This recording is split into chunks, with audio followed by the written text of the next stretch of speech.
주의 성령의 강물이 나를 채우고 넘쳐 온 땅에 흘러가는 꿈을 꾸네. 주의 성령의 강물이 나를 채우고 넘쳐 온 땅에 흘러가는 꿈을 꾸네. 룻기 3장 1절에서 5절까지 구약성경 405쪽의 말씀입니다. 제가 얼마 전에 봤던 영화 중에 전도연 씨가 출연했었던 집으로 가는 길이라는 영화가 제가 본 적이 있는데, 이 영화는 실제적으로 2004년도에 여권을 처음 발급받고 너무 신이 난 나머지 비행기를 타보겠다고 하다가 남편의 친구가 원석 하나를 프랑스에 옮겨달라고 하는 부탁을 받고 처음 비행기를 타보는 그 신이 난 나머지 그렇게 수긍을 하고 그 원석 하나를 들고 가요. 그런데 그만 이 원석 안에는 여러분 마약이 숨겨져 있었던 거예요. 심부름으로 알고 원석을 날랐는데 그 안에 마약이 발견되므로 이 주인공은 그만 그 프랑스 오르르 공항에서 체포가 되고, 무려 비행기를 타고 22시간이나 가야 되고 대서양에서 12,000km나 떨어져 있는 마리티니크라는 섬의 교도소에 혼자 갇히게 되어집니다. 어느 누구도 이 주인공을 도와줄 수가 없고 말도 통하지 않으니까 자기의 억울함에 대해서도 제대로 항변하지 못하는 거예요. 시간이 흘러서 그런 상황 가운데 계속해서 끊임없이 힘들어하던 이 주인공은 자기를 바라보는 수많은 사람들에게 절규하며 외치는 그 외침이 뭐냐면, 내 가족으로 돌아가게 해주세요. 내 가족들이 있는 곳으로 돌아가게 해주세요 라는 울부짖음이 계속해서 영화 대사 가운데에 울려 퍼집니다. 자신의 친구의 부탁으로 자기의 아내가 프랑스에 갔던 이 아내가 돌아오지 않는 것을 보고서 오랫동안 눈물을 흘리며 기다렸던 남편 주인공은 외교부에서도 힘을 써주지 않고 또 주변의 시민들도 나 몰라라는 상황 가운데에 이 주인공 남편을 외치기를, 제발 우리 아내가 사랑하는 남편과 딸이 있는 가정으로 돌아오게 해주세요. 이 외침이 또 울려 퍼지게 되어집니다. 오늘 본문의 말씀에서도 먹고 사는 문제에 힘들어하고 있었던 나오미와 룻이 그 상황 가운데 머물지 않고 또 다른 보금자리와 그리고 영혼의 품이라고 여겨졌던 가정으로 회복되기 위해서 꿈꾸는 이야기가 바로 오늘 우리가 읽었던 룻기 3장의 이야기입니다. 먼저 잠시 이 룻기 앞에 있었던 내용들을 잠깐 복습하기 원하는데, 룻기 1장을 보다 보면 먹고 사는 문제 때문에 이 나오미와 엘리멜렉과 말론과 기럨 이 네 가족이 가지 말아야 될 모압 땅으로 건너가요. 그런데 그곳에서 먹고 사는 문제를 해결하기 위해서 건너갔지만 그 모압 땅에서 나오미는 자신의 남편과 두 아들을 잃어버리게 됩니다. 그리고 남아있었던 자신과 그리고 두 며느리와 함께 이제 베들레헴에 먹고 살만한 형편이 됐다는 얘기를 듣고 시어머니 나오미는 돌아가려고 하고 두 며느리는 이곳에 모압 땅에 남겨두려고 할 때에 오르바라는 며느리는 자기의 친정으로 돌아갔지만은 그 룻이라는 며느리는 시어머니가 가는 곳에 나도 끝까지 함께 가겠다라고 약조를 하고 시어머니를 쫓아가는 얘기가 여러분 룻기 1장의 내용입니다. 그리고 이 베들레헴에 먹고 살만한 형편이 됐다라는 소식을 듣고 나오미는 돌아왔지만 2장에 보다 보면 자신과 자신의 며느리 룻은 그 생활이 펴지지 않는 것을 경험하게 돼요. 당장 먹고 살 끼니를 해결하기 위해서 나오미가 고민하고 있던 찰나에 며느리 룻은 자원해서 내가 이삭을 주우러 나가겠다라고 길 바깥으로 나가게 되는 이야기. 그렇게 우연히 길 밖으로 나갔지만 하나님의 섭리 가운데에 마침내 이 나오미와 룻을 도와줄 보아스를 운명적으로 만나게 되는 이야기가 룻기 2장에 등장하게 되어집니다. 자, 그러면서 오늘 우리가 보다 보면 이렇게 나오미의 그리고 며느리였던 룻의 인생이 먹고 살만한 그 형편이 펴지는 얘기가 우리 지난주에 나눴던 말씀 가운데 나오게 되는데, 도대체 얼마만큼 먹고 살 만큼 형편이 펴졌느냐? 룻기 2장 17절 말씀 같이 읽어보겠습니다. 시작. 룻이 밭에서 저녁까지 줍고 그 주운 것을 떠니 보리가 한 에바쯤 되는지라. 여러분 2장 17절 말씀이 바로 룻이 그 보아스의 밭에서 그 하루에 주운 그 이삭의 양이 한 에바라는 거예요. 이 한 에바라는 것이 리터로 따지면 여러분 22.1리터인데 우리 팥을 담거나 콩을 담을 때 우리나라 사람들은 한 대, 두 대 이렇게 따지잖아요. 이게 12대 되는 부피고 무게로 따지면 무려 23kg나 되는 어마어마한 양이거든요. 그렇게 얻어왔던 양식을 보아스는 뭐라고 배려하냐면 추수가 끝날 때까지 룻으로 하여금 자신의 밭에 와서 이삭을 줍도록 허락을 합니다. 자, 그래서 23절의 말씀이 이에 룻이 보아스의 소녀들에게 가까이 있어서 보리 추수와 밀 추수를 마치기까지 이삭을 주우며 그의 시어머니와 함께 거주하니라. 첫날 그렇게 한 에바에 해당되는 어마어마한 양을 주었던 룻이 언제까지 하냐면 밀을 추수를 마칠 때까지 이 보아스의 밭에서 이삭을 줍도록 생활했던 거예요. 보리 추수부터 밀 추수까지가 어느 정도 기간이냐면 6월절이 지나고 무교절이 되는 그 첫날부터 여러분 이스라엘 백성들은 초실절이라고 해서 밭에 보리 추수가 시작되어집니다. 그리고 맨 마지막 밀 추수가 맞춰지는 때가 언제냐면 요 사이부터 49일 지난 맨 마지막 77절이라고 불려지고 신약시대에는 오순절이라고 불려지는 그때가 밀 추수를 마칠 때예요. 그러니까 지금 룻이 보아스의 밭에 가서 보리를 주우는 그 시간부터 밀 이삭을 줍는 마지막 날까지는 기간이 거의 50일 기간이 지나가게 되는 겁니다. 그러면 여러분 여기서 이 50일이 지나는 동안 1장과 2장에서 시어머니는 괴로운 인생이었고 먹고 사는 문제 때문에 소극적인 여인이 시어머니 나오미의 모습이었는데 50일 동안 며느리가 보아스의 밭에 가서 먹을 것을 구해다 오는 이 일이 계속되는 과정 속에 나오미의 마음 가운데 커다란 꿈틀거림이 시작되기 합니다. 그 내용이 우리가 읽었던 3장 1절의 내용인 거예요. 같이 한번 읽어볼까요? 시작. 룻의 시어머니 나오미가 그에게 이르되 내가 너를 위하여 안식할 곳을 구하여 너를 복되게 하여야 하지 않겠느냐. 여러분 재미있는 것은 1장과 2장에서 나오미를 표현할 때는 그 앞에 시어머니란 단어를 안 붙여요. 그냥 나오미와 룻 이렇게 표현하거든요.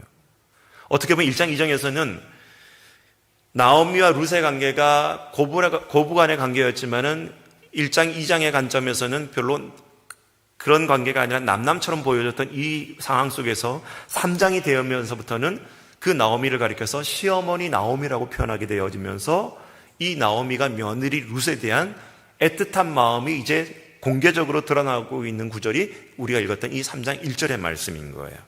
자, 그러면 여러분 오늘 이 본문에서 나오미가 그렇게 소극적이었던 삶에서 적극적인 인생으로 바뀔 수 있었던 이유, 그리고 말씀을 보다 보면 나오미가 커다란 계획을 갖게 되는데 이 며느리의 인생을 애타게 여러분 바라보면서 며느리가 혼자 있는 것이 안타까워서 이제는 며느리 인생에 새로운 인생을 가질 수 있도록 배려하고 제안하는 대목이 나옵니다. 그리고 그 제안은 이 보아스의 밭에서 호의를 베풀었고 먹고 살만한 형편을 만들어줬던 그 자신의 친족이었던 보아스에게 룻을 들여다보내면서 이 룻에게 새로운 안식처를 마련해주고자 하는 이 나오미의 계획이 드러나고 있는 거예요. 심지어 당돌할 정도로 룻에게 치장을 하고 목욕을 하고 예쁜 옷을 입혀서 이 보아스가 그 바깥에서 잠을 자고 있을 때에 입을 몰래 들어가서 보아스를 유혹하라고 제안할 정도로 이 나오미의 계획은 상당히 당돌한 그런 계획이 나오게 되어집니다. 과연 인간적인 눈으로 보다 보면 나오미의 계획이 너무나 황당하지만 이 상황 속에서 하나님께서 오늘 우리에게 무엇을 말씀하고자 하느냐 몇 가지를 나누기 원하는데 첫 번째 같이 따라했으면 좋겠습니다. 어제의 꿈에서 깨어나라. 시작.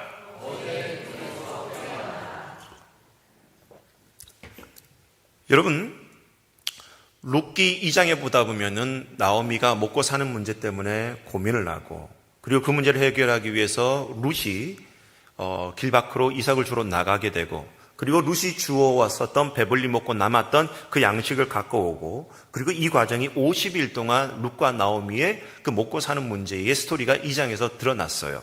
자, 그런데 문제는 3장에 가서 이 나오미는 그렇게 50일 동안 배불리 먹고 양식 때문에 문제가 해결됐다는 것으로 안주하지 않고 새로운 계획을 꿈꾸게 된다는 거예요. 여러분, 우리가 신앙생활하면서 정말 조심해야 될 게 있는데, 여러분, 여기가 조사오니 증후군이 있다는 거예요. 여기가 조사오니 증후군. 예수님의 제자들 중에서도 여러분 베드로라는 인물 잘 알고 계시죠? 그가 대표적인 여기가 조사오니 증후군의 병자인데, 마가복음 9장 4절과 5절 말씀 같이 읽어보겠습니다. 시작. 이에 엘리야가 모세와 함께 그들에게 나타나 예수와 더불어 말하거늘 베드로가 예수께 고하되 라삐여 우리가 여기 있는 것이 조사오니 우리가 초막 셋을 질 때 하나는 주를 위하여 하나는 모세를 위하여 하나는 엘리야를 위하여 하시나이다 하니. 보세요. 지금 예수님께서 변화산에 올라가셔서 엘리야와 모세와 그리고 예수님께서 이 대화하고 있는 이 변화산을 베드로와 야고보, 요한이 세 명의 제자가 쫓아가면서 이 모습을 봤어요. 광경을 봤어요. 그때 베드로가 뭐라 그러냐면 우리가 여기 있는 것이 좋사오니 초막 셋을 만들어 놓고 여기 머물자라고 제안을 하는 거예요. 그런데 예수님께서 답변하기를 여기가 아니라는 거예요. 내가 내려가서 온 인류의 죄를 구원하기 위해, 인류를 구원하기 위해 그 십자가의 길을 걸어가야 되고 골고다 언덕을 올라가야 될 것을 예수님께서는 이 뒤에 설명하시게 되어집니다. 오늘 우리가 읽었던 룻기 3장이 아니라 여러분 룻기 2장에서 룻기 이야기가 끝난다면 여러분 우리 인생과 뭐가 다르겠습니까? 하나님의 은혜 때문에 그저 먹고 살게 됐다. 하나님이 내 인생을 굽어 살펴주셨다.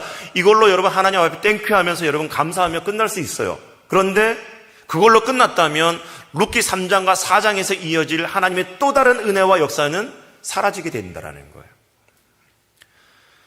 초대교회가 여러분 베드로가 설교를 할 때 3,000명이 회개하고 세례를 받고 5,000명이 동시에 회개하면서 예루살렘 초대교회가 기하급수적으로 성장을 하고 부흥을 해요.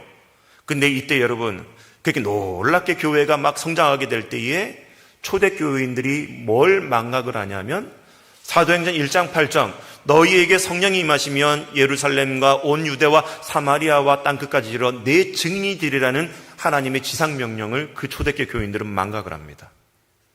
복음을 전하기 위해 온 원근각처로 흩어져야 됨에도 불구하고 예루살렘 교회가 여기가 좋사오니 하면서 그 공동체가 예루살렘 성내 안에 그냥 머물고 있었을 때에 하나님께서 이 예루살렘 교회를 흩으시는 방법이 뭐냐면 헤롯 아그리빠와 같은 분봉왕을 통해서 사도 야고보를 순교하게 만들고 그리고 베드로가 감옥에 갇히게 되고 그리고 사울이라는 청년이 나타나서 예수 믿는 무리들을 핍박하게 되는데 그만 7집사 중에 한 명이었던 스데반마저도 사울의 손에 의해서 처형을 당하게 되는 그런 핍박과 박해가 일어나게 됐을 때에 예루살렘 교회가 그렇게 기하급수적으로 성장하고 부흥했던 순간에 교회는 하나님의 손에 의해서 원근각처로 흩어진 일이 벌어지게 되어집니다. 인간의 눈으로는 핍박과 박해가 있었기 때문에 힘들어지지만 사도행전의 관점을 보다 보면 하나님의 일하심이 그 가운데 일어나게 된다는 거예요. 우리 사랑하는 우리 참 아름다운 게 성도 여러분, 룻기 1장과 2장은 하나님께서 하나님의 일하심과 하나님의 역사함을 써내려갔던 서막에 불과합니다. 근데 그것이 마치 결론이라고 생각하고 거기에 멈춰버린다면 룻기 3장과 4장에서 이어지는 하나님의 또 다른 이야기는 우리는 경험하지 못했을 거예요. 바라기는 저와 여러분들이 참 아름다운 교회 22년 역사 속에 여기까지 온 것이 주의 은혜이기도 하고 감사한 일이기도 하지만 여기에 안주하지 않는 우리 모두가 될 수 있기를 주의 이름으로 축복하며 기도합니다. 여러분의 삶이 지금까지 살아오면서 행복한 가정, 또 적당한 직장생활, 또 내 삶이 여기까지 온 것이 하나님의 은혜고 지금까지 온 것이 하나님의 은혜를 고백할 수는 있어요. 그러나 그 은혜가 끝이 난 게 아니라 또 다른 은혜가 여러분들을 기다리고 있음을 믿는 모든 성도들 될 수 있기를 주의 이름으로 축원합니다. 제가 참 좋아하는 인물 중에 하나, 여러분 2002년도에 월드컵 4강 신화를 이끌었던 히딩크 감독. 그 히딩크 감독이 처음에 한국에 와서 내뱉었던 했던 말이 참 저에게 신선한 충격을 줬는데 그 말이 아직까지도 제 마음속에 내리 속에 남습니다. 그 말은 뭐냐면 나는 여전히 배고프다라는 거예요. 나는 여전히 배고프다. 승리에 목말라 있고 내가 맡은 그 나라의 축구 선수들이 좀 더 성장하기 위해, 좀 더 좋은 실력을 갖기 위해서, 내가 가르치고 지도하기 위해서 나는 여전히 배고프다라는 그 간절함이 목회자로서 신선한 충격을 줬습니다. 제가 부교육자 생활을 한 28년, 내년이 되면 이제 29년, 30년이 되는데, 참 아름다운 교회 담임 목사로 간다 그러니까 다들 하는 얘기가 뭐냐면 이제 고생 끝났다라는 거예요. 이구동성으로 이제 고생이 끝났다. 제가 그 얘기를 듣고 마음속에 커다란 충격을 받습니다. 도대체 뭐가 끝난 거냐고, 무슨 고생이 끝난 거냐고. 이제 고생이 시작인 건데, 많은 부목사를 경험하고 있는 교육자들이 담임 목사가 되면 모든 것이 끝나고 마치 하나님의 은혜가 다 이루어진 것처럼 착각한단 말이에요. 분명히 어제의 은혜, 부목사에서 담임 목사가 된 것은 어제의 은혜예요. 그런데 여러분, 그것이 하나님의 은혜가 끝나는 것이 아니라 담임 목사로서 하나님께서 새롭게 주실 은혜가 있는 줄 믿으시기 바랍니다.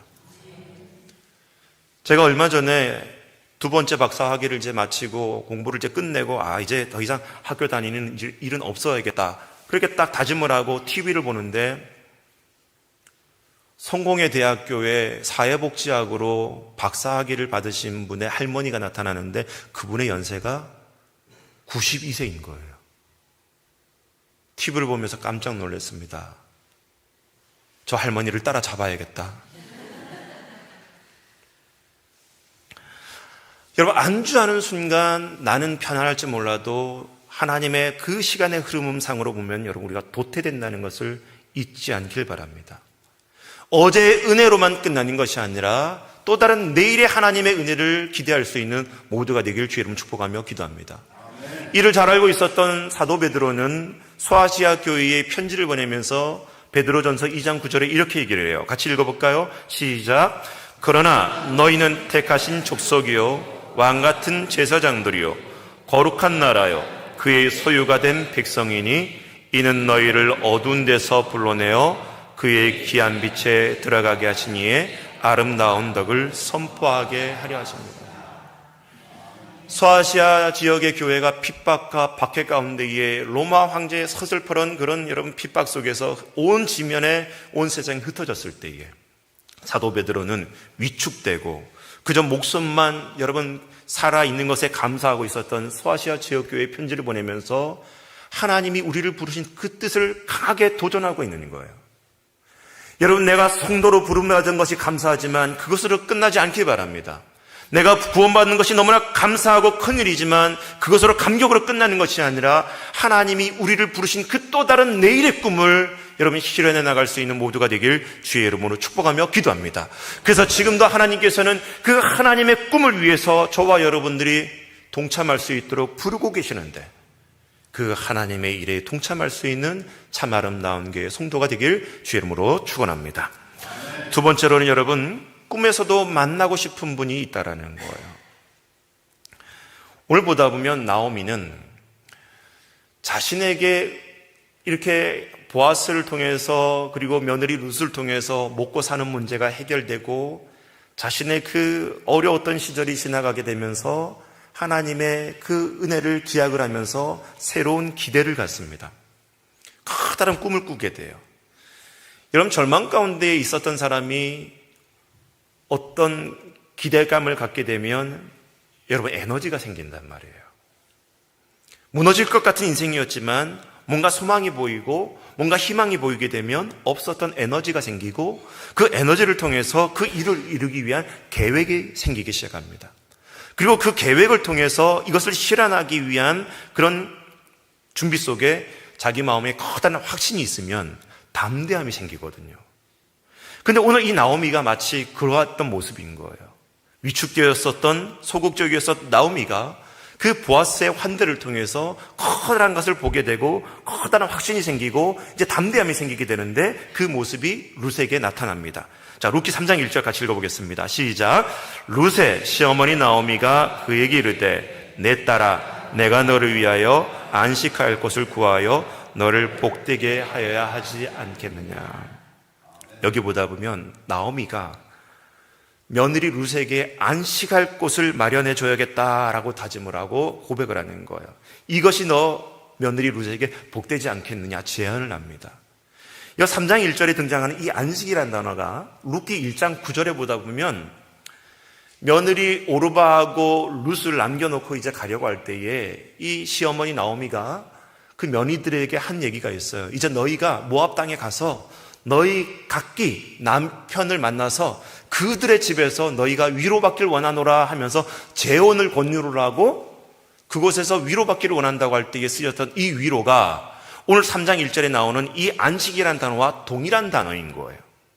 그러면 룻기 1장 9절과 3장 1절에 나와 있는 이 안식이라는 단어와 위로라는 단어는 뭐냐면 바로 가정을 이루고 그 가정이 그들에게 행복한 복음의 자리와 품이 되기를 원하는 마음으로 룻이 꺼냈던 단어가 이 단어라는 거예요.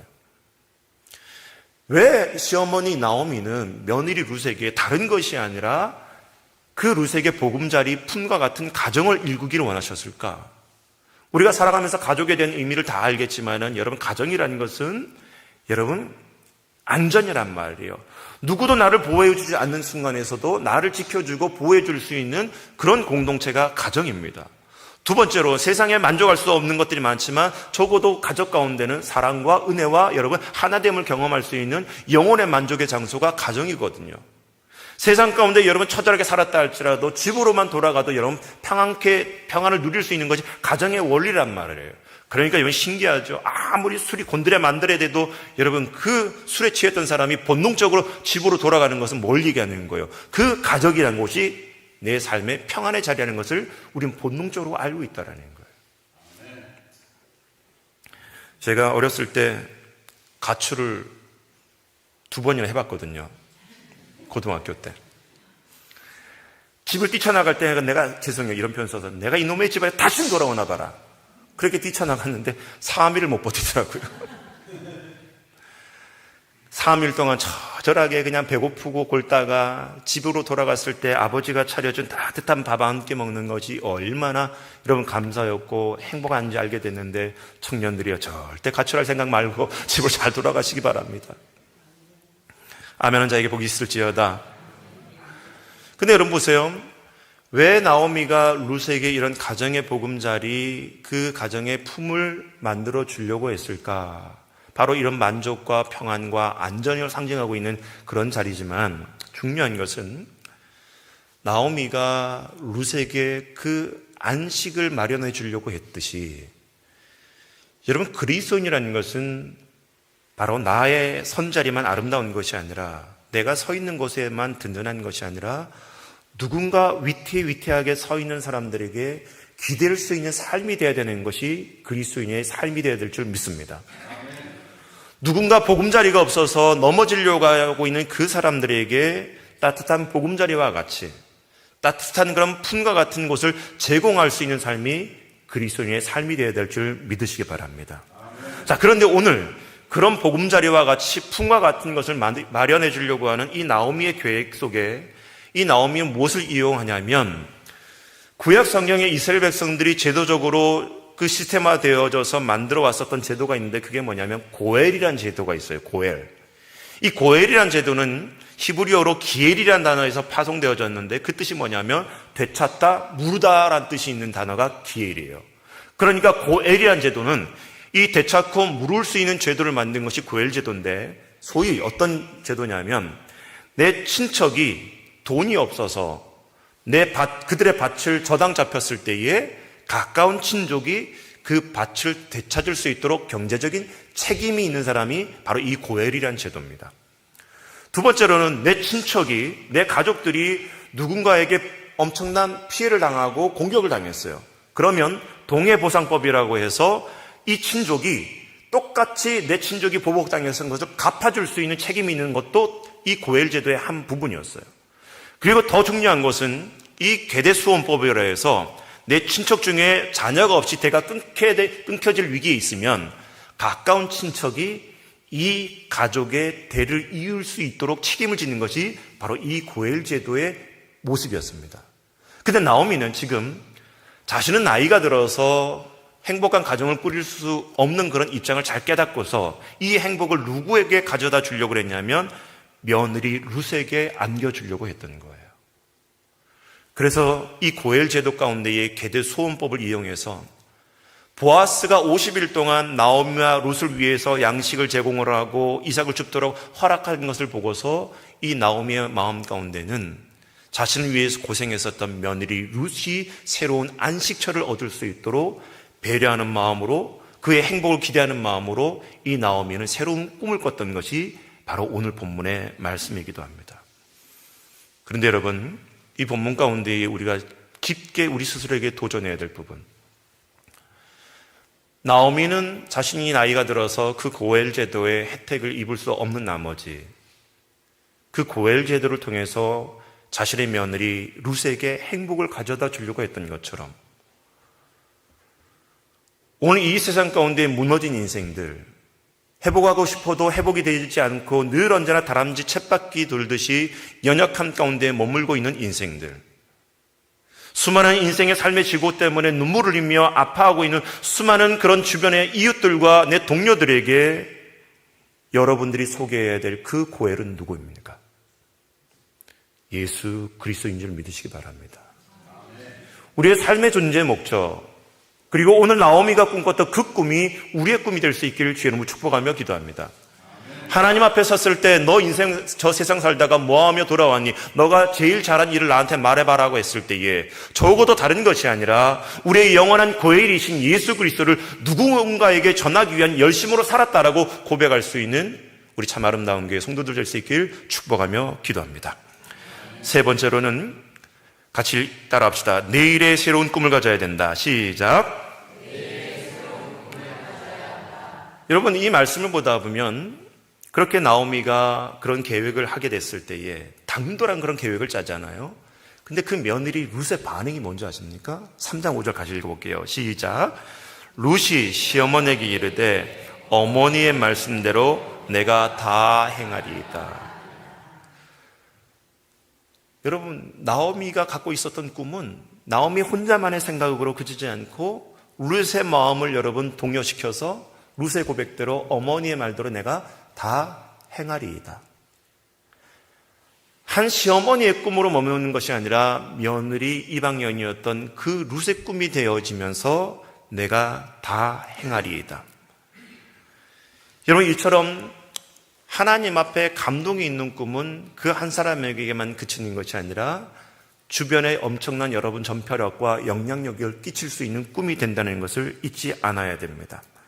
성경을 보다 보면 룻기 1장에 등장하고 있었던 나오미의 모습들, 그리고 2장에 등장하고 있는 룻이 길가에 나가서 밭을 통해서 먹을 것을 구하는 모습들, 그 가운데에 하나님의 섭리 가운데에 그 보아스를 만나게 되는 모든 과정들, 그리고 오늘 3장에서 나오미가 갖고 있었던 이 계획이 나오미의 계획으로 끝이지 않고 룻의 마음을 감동시켜서 룻마저도 순장하게 하겠다고 하는 이 모든 흐름 속에서는 사람의 생각과 의지로 여러분 드러나고 있지만 그 속에 뭘 말씀하고 있냐면 보이지 않는 하나님의 섭리가 작용하고 있음을 설명해 주고 있다는 거예요.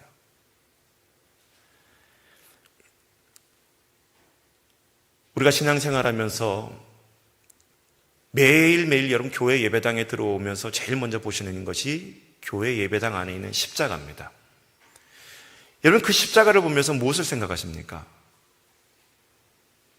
단지 내 죄를 위해서 저 십자가에 매달려 죽으신 예수님의 그 사랑만 느껴지십니까? 그 예수님의 사랑이 십자가에 그렇게 드러난 그 이유는 그 십자가를 통해서 온 세상에 하나님의 나라가 되기 위한 하나님의 꿈이 있는데 그것을 볼 수 있는 영안이 있기를 주의 이름으로 축복하며 기도합니다. 하나님 아버지의 그 원대한 사랑을 예수님, 성자 예수님께서 감동을 받고 스스로 자원해서 저 십자가에 매달려 죽으신 것처럼, 그리고 그 십자가의 꿈을 꾸셨던 예수님께서 그 12 제자들 향해서 내가 너희를 섬긴 것 같이 너희도 세상에 나가서 하나님의 나라를 위해 섬기라고 말씀했던 것처럼, 그리고 그 사도들의 신앙 고백을 이어받았던 오늘날의 교회가 우리의 꿈이 아닌 하나님의 꿈에 동참할 수 있는 저와 여러분의 인생이 될 수 있길 주의 이름으로 축복하며 기도합니다.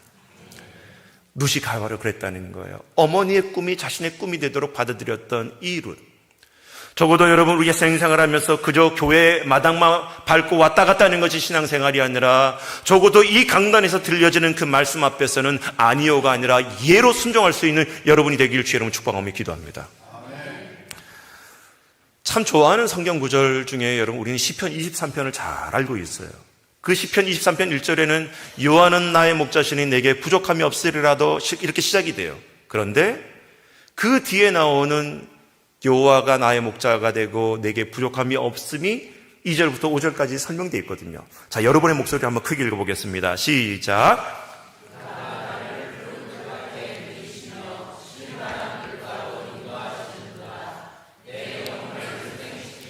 자기 이름을 위하여 의의 길로 인도하시는도다.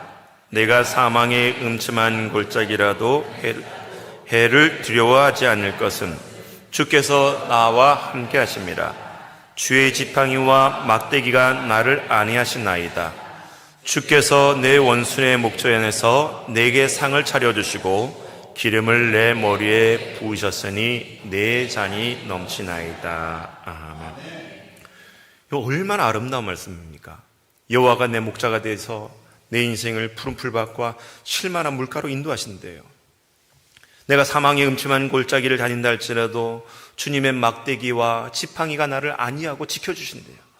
그리고 내 상에 늘 언제나 내 잔이 넘치나이다라고 고백할 정도로 차고 넘치게 하겠다는 것. 이것으로 여러분 이 말씀이 끝나도 아무 문제가 없어요. 그런데 시편 23편은 이 구절이 결론이 아니라는 거예요.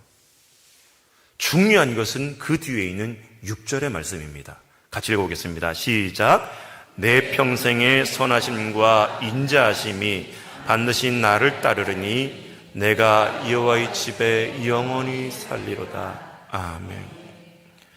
내 인생에 어제까지 부어주셨던 이런저런 은혜, 푸른 풀밭과 쉴만한 물가를 만나서 평안하게 지냈던 행복한 그 은혜, 어려움이 있었을 때에 이겨낼 수 있도록 나를 지켜주셨던 그 은혜, 내 삶 가운데 부족함 없이 차고 넘치도록 채워준 그 하나님의 은혜도 중요하지만 시편 23편의 결론은 영원히 여호와의 집에 거함으로 하나님이 꿈꾸실 그 꿈에 하나님과 동행하는 하나님의 백성들을 기다리고 계시는 그 하나님의 음성이 여러분에게 들려지길 주의 이름으로 축원하며 기도합니다. 신앙생활 한다고 하면서 여러분 내 꿈을 위해서 살아가는 것이 아니라 2000년 전에 저 십자가에 매달려 죽으시고 우리를 위해 희생하셨던 그 예수님의 꿈이 우리의 꿈이 될 수 있기를 주의 이름으로 축복하며 기도합니다. 교회 안에는 이런 꿈꾸는 사람들이 많이 있어야 될 줄 믿습니다.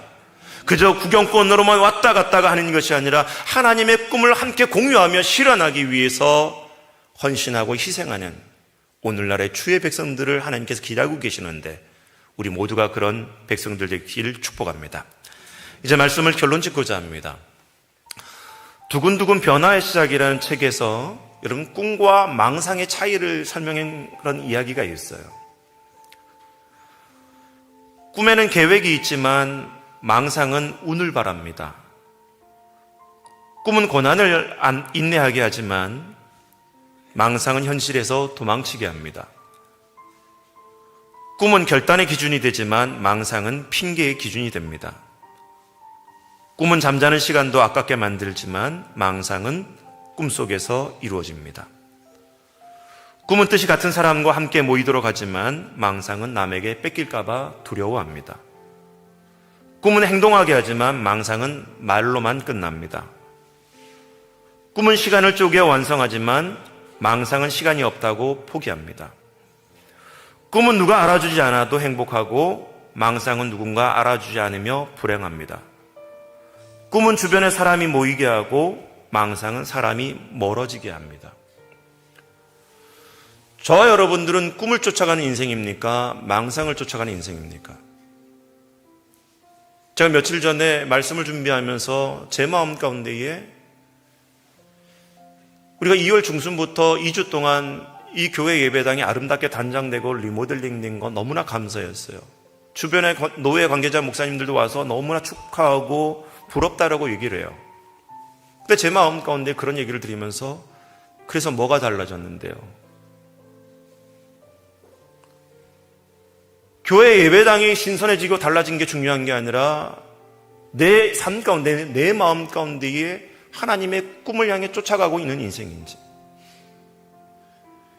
여러분이 편안하게 예배드리고 좋은 시설에서 그리고 안락한 그런 환경에서 예배드린 것 중요하지만 여러분 뭐가 달라졌는데요?